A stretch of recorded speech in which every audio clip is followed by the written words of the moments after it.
The tray out here, outside of not having somebody there to actually witness the glass being firm, I'm saying that.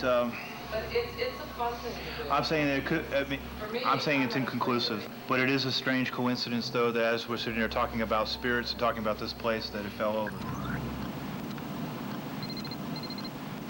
Hi, this is Pete Havlin with Lone Star Spirits. Peter has received a distress call from a lady 4.5 hours away in Dallas, Texas. Our team tags along for the preliminary investigation. Started out hearing, we would hear footsteps. We hear footsteps a lot, and they're going usually from my bedroom to my bathroom and back and forth. Okay. I woke up one night, I was really sick, and when I opened my eyes, there's a woman sitting by my bed. Okay. I said, geez, what is this? And she just floated across the room and disappeared into the bar. Here we are, stuck in traffic. So I had to get new directions on how to get there.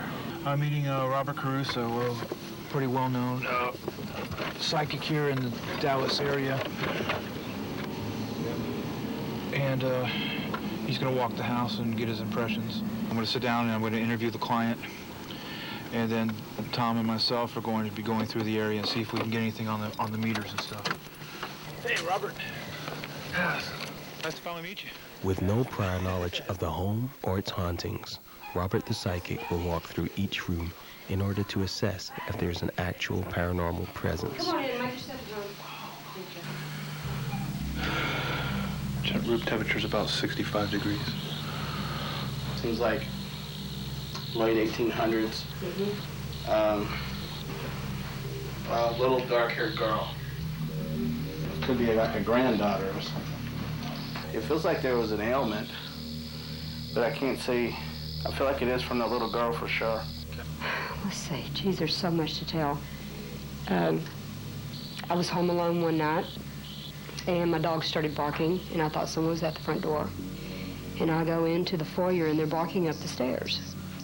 And when I go through, they're just barking their heads off, and I hear this shh, shh, shh, shh, coming from upstairs. And I whirled around, and there's nothing there.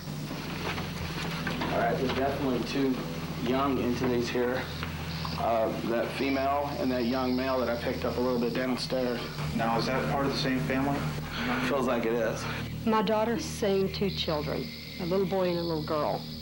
My grandchildren, several of them have also seen it, and another little girl that's not part of our family was terrified one night by seeing a little girl standing by her bed. The only trauma that I feel is from the little girl who died early. And it seems like a sickness of some sort. My daughter heard a scratching in the middle of the night coming from her closet door, and she's sitting maybe a foot from it. It's from inside. I mean, it wasn't the closet, I'm sorry, excuse me, it was the bathroom door.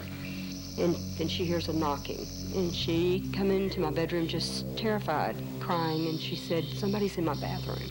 The idea is that they're in this general vicinity, Right. and when these people moved in, it's like they connected energetically. Right. That's why they're able to even see each other or interact in any way. Okay, that makes sense. It's just weird, you know, and it's my home, and I don't like feeling uncomfortable. And I went back and asked them, please, you know, let's cool it. Because it's my home, and, you know, you're scaring my parents. Okay. I'm just desperate for some help, is all. With the initial visit over, Peter makes arrangements to return on another night. The client seems very believable to me. I honestly do believe that there's something going on there. What do you think, Tom? About the believability of the client? Just everything, yeah. What are you thinking?